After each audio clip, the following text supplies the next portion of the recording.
Hey guys, and welcome back to the channel. For those of you who are new here, my name's Brad and I build stuff. In this episode, we're building a pushover jig like you saw in the beginning of this video. This contraption accomplishes the same task as a car rotisserie. It allows you to work on the underside of a vehicle without being underneath it. The reason we're going with a pushover jig over a rotisserie is because the materials here cost me less than $100, and a cheap rotisserie is at least $1,000. Now let me show you how we're gonna build it. Here are two quick mock-ups that I did. This gives a really good representation of what we're building. All the solid pieces are doubled up 2x4s, and this shaded area is plywood. And that plywood is gonna give us a pivot point to be able to turn it easily on its side. And now I know I'm gonna get asked this question. Are 2x4s strong enough to support a car? Yes, 2x4s are rated for 1,000 pounds vertically. And I'm gonna have 2 in the front and 2 in the rear, which would mean 4,000 pounds cumulatively. The weight of the Datsun shell is about 500 to 600 pounds without anything in it. So I'm well within my bounds to be able to use 2x4s. One safety note is we wanna make sure the center of mass of the car is above the pivot point. Now let me give you an example. Now for this example, I've made a mini pushover jig. This is it with the car on the ground,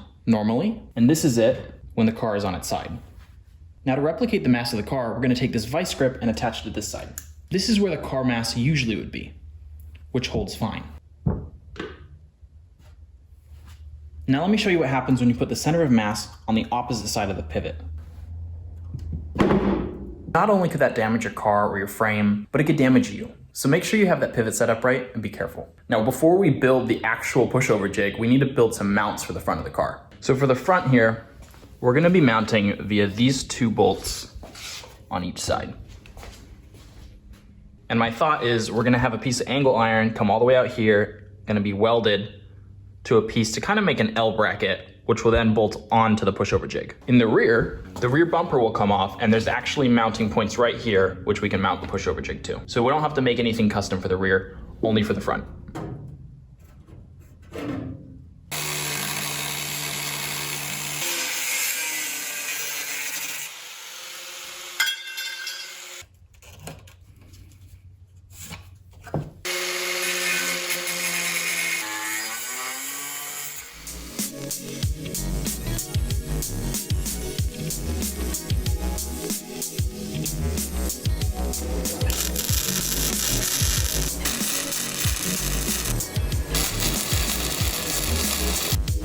Weld's looking good.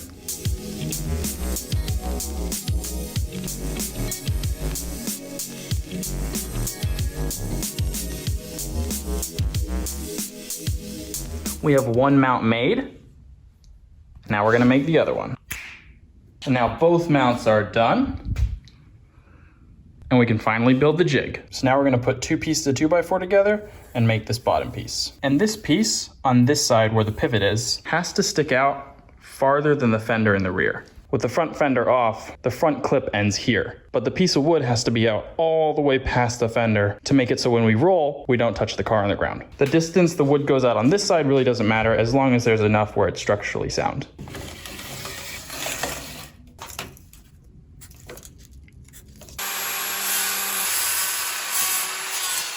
I have this block supported by these clamps.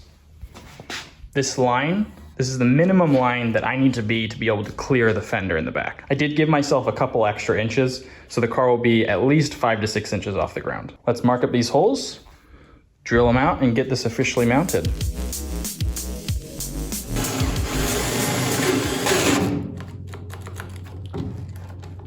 Battery died.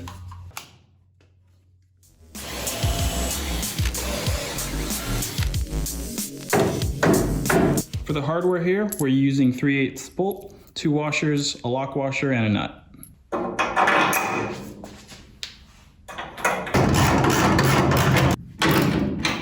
The main beam is now mounted. We're gonna cut some feet for this side and that side. The only qualification for the feet is that they're past the brackets on each side. That's because the plywood that I'm using as the pivot is not wide enough for the legs to go on this side, because I want the legs here so that the plywood can be bolted into the legs as well as bolted to the beam coming from here all the way up. So I know it's hard to see in this position, but I only have like 2 feet room to work with. So to look at this little mock-up, I want to be able to bolt along here and along here so that when we're rocking the car back and forth on the pivot, it has a lot of strength in this joint, and this joint, and this joint. Since we're applying a big force right here, which is the entire weight of the car while we're rolling, there's gonna be a lot of shear stress on all the bolts here. And if there's not enough bolts, you know, if the leg's over here and we're not bolted to the plywood and we're only bolted here and here, that might just break the plywood off. To attach the leg here, we're gonna use a block of wood. And then in the front, the plywood will be bolted to the leg and the stud.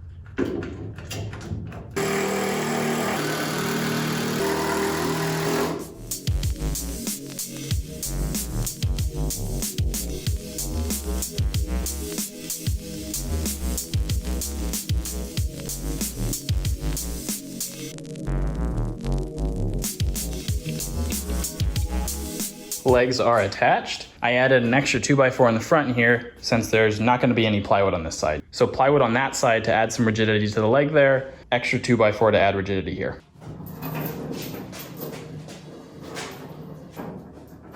A little extra room to work. Now we're going to attach this beam. We want to make sure that that beam is high enough where when the car is pushed over, that if the car is pushed on from this side, that it won't topple over that way. So this beam should be at least a few feet higher than your roof line. Before we mount the beam, we're going to mount the plywood, bolt it in here, and then we can attach this piece to the plywood, which will then allow us to easily attach this piece to this piece.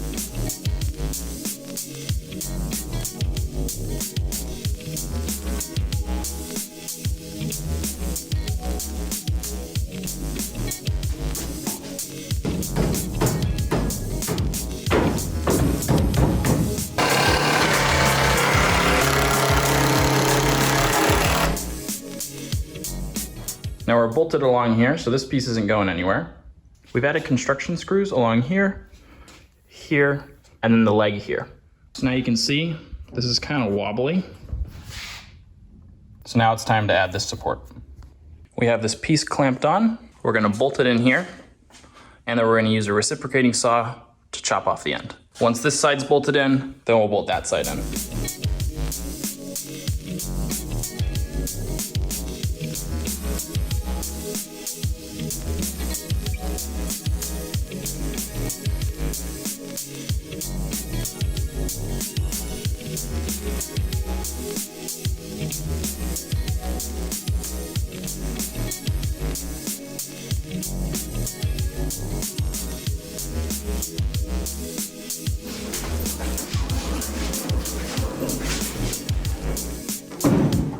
For this next part, we are finally cutting that pivot. In my case, both of these beams are perfectly 19 inches after this point. So I have 19 inches here and 19 inches there.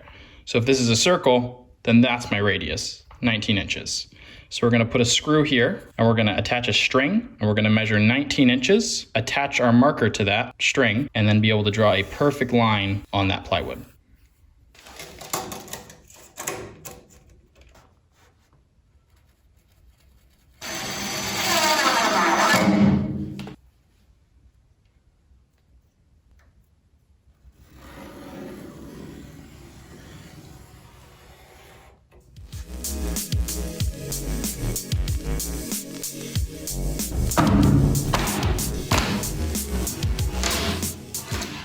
All right, now we have one whole side complete. Is this not the ugliest contraption you've ever seen?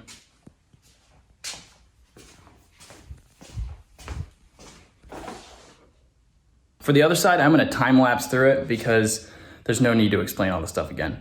Have fun and watch. Enjoy the music, which, quick note, all the music in this video is by Numbered Sounds on Bandcamp. He makes some amazing music. I actually use his music in all of my videos. If you guys like the music, go give him a follow, buy his albums, check him out. Numbered Sounds. Numbered Sounds.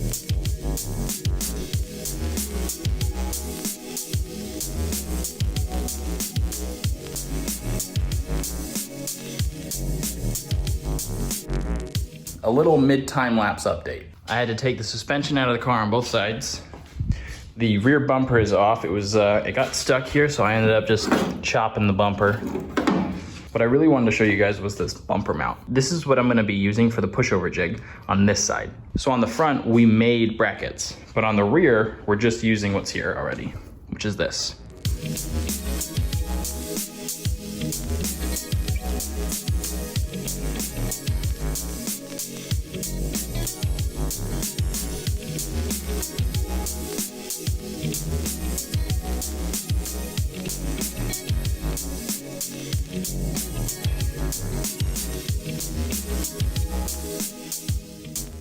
So we finished this side, got everything bolted together, cut out the pivot down there, and we have a completed pushover jig. It's time to push the Datsun on its side.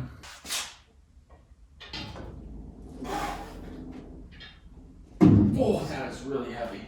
Oh, God. What if we went really well?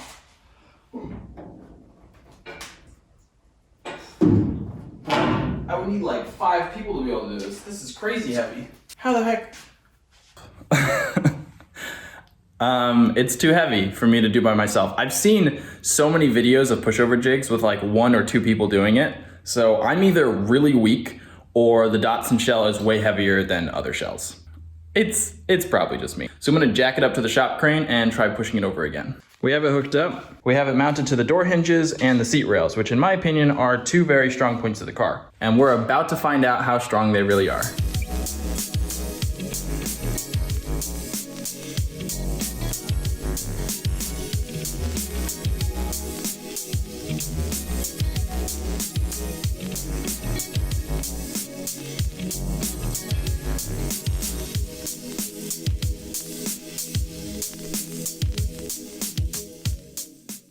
And voila, it worked. It's actually really sturdy. That's one thing I was like kind of concerned about, because when it's on the ground, you know, right side up, it wobbles a lot this way. But now that it's on its side, it barely has any wobble to it. My gas tank was empty, by the way. Make sure your gas tank's empty or take your gas tank out, or else you're gonna have gas coming out of the gas cap and everything. One thing I was concerned about is that I might have to have something here to like prevent it from wanting to roll back, but I mean, it is not going anywhere. You can put all your weight on this and it won't come back down. The shop crane really helped though. I definitely wouldn't have been able to do this by myself. I don't know how many people I would have needed, maybe like 2 or 3. I've seen videos where people do it with 1 person though. So like I said, I'm either really weak or like their cars are really light. Something that was like kind of scary to me that I wasn't sure about is that when you're tipping the car over, I kind of thought that once you get like halfway, the car would really want to just like, smack down really fast. But it doesn't. The way the pivot point is set up, it kind of just like goes really slow. Like even like right here, I was kind of doing it myself and it almost felt weightless compared to down here. Like I couldn't even pick it up. I can't believe it's actually on its side. This is one of those things where like, I know I've seen videos of it work and like, I obviously planned it out pretty thoroughly, but, but I don't know, when it's like halfway over, tipping point, you're right there. It feels like it's just gonna break into 1,000 pieces and scares the crap out of you. It seemed to have worked nicely. I know this is kind of like a how-to video, but I've never done this before. So like, just trying to be real. Well, that's it for this episode, and I hope you guys enjoyed it. If you're following the Datsun 240Z restoration, in the next episode, we will be clearing off all the crap from under the car. We might be priming it in the same episode. I'm not sure. I'm waiting for primer to get here. If you're just watching this video to learn how to build a pushover jig, I hope you enjoyed it. I hope you got all the information you need. If you have any questions about it, post them in the comments and I'll try to get back to them. So thank you guys for watching. Like, comment, subscribe, and I will catch you on the next one.